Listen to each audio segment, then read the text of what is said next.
আমার দুই চোখে এমন ভদ্রলোক দেখছি, ভদ্রলোক কয় একজন আলেমকে, হুজুর আপনারা মানুষগুলোকে কবরের আযাবের মিথ্যা ভয় দেখিয়ে আর কতদিন বোকা বানায়া রাখবেন। এরম ডাকাইত আমি দেখছি,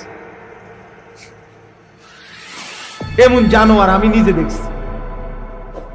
ওটা ভদ্রলোক।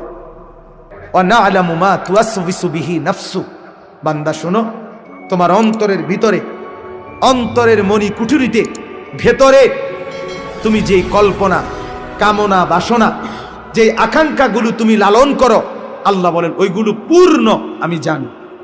অতএব তোমার অন্তরের গহীন কুঠুরির গোপন বিষয়গুলো আমি জানি, আমার থেকে আড়াল করতে পারবা না। অতএব তোমার উচিত আমাকেই ভয় করা। দুনিয়াবাসী না জানে না আপনার আমার ভিতরের কল্পনা, ঠিক কিনা বলেন না? আপনি রাস্তার নারীকে দেখে কি কি ভাবছেন এটা আমি না বুঝি নাই, আল্লাহ বুঝে নাই। কথা বলেন না কেন?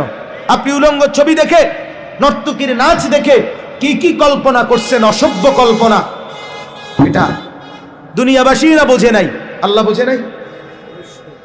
আল্লাহ তাআলা বলেন অতএব তুমি আমাকে ভয় করা উচিত, আমি তোমার গোপন বিষয়ও জানি। 3, ওয়া নাহনু আকরাবু ইলাইহি মিন হাবলিল ওয়ারিদ, বলে আমরা সবগুলো ভাবতে বলছে আল্লাহ। 3 নাম্বার, আল্লাহ তাআলা বলেন রক্তের সারা দেহে যেই শিরা উপশিরা, এটা যেমন তোমার দেহের সাথে মিশে আছে, অস্তিত্বের সাথে মিশে আছে, সারাক্ষণ তোমার দেহে আছে।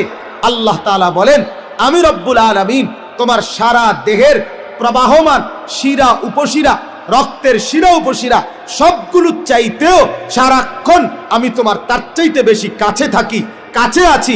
অতএব তোমার উচিত আমাকেই ভয় কর। আমি আড়াল হই না, আমি ঘুম যাই না, আমি বিশ্রাম করি না। আমার কাছে রাত 2টা, দিনের 2টা বরাবর।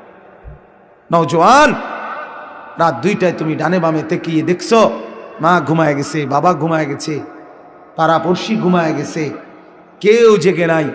তুমি একা উলঙ্গ ছবি দেখছ, নর্তকীর নাচ দেখতেছ, জিনা ব্যভিচারের দৃশ্য দেখতেছ, আরেক মেয়ের সাথে অবৈধ প্রেমের আলাপ করছো, ভাবছো কেউ দেখে না, তুমি একা। আরশে আজিম থেকে রব্বুল আলামিন বলে আনিস আমি জেগে আছি, আমি ঘুমাই নাই, আমি ঘুম যাইও না। আয় আমার বান্দা, আমাকে সামনে রেখে এত বড় গুনাহ কেমনে করছো? আমার কাছে কি তুমি আসবা না? আমার কাছে কি হিসাব দিতে হবে না? বান্দা তুমি কি মরবা না? তুমি এতটাই ভুলে গেলা? এরপরে আল্লাহ তাআলা বলেন 4 নাম্বার, ইয ইয়াতালাক্কাল মুতালাক্কিয়ানে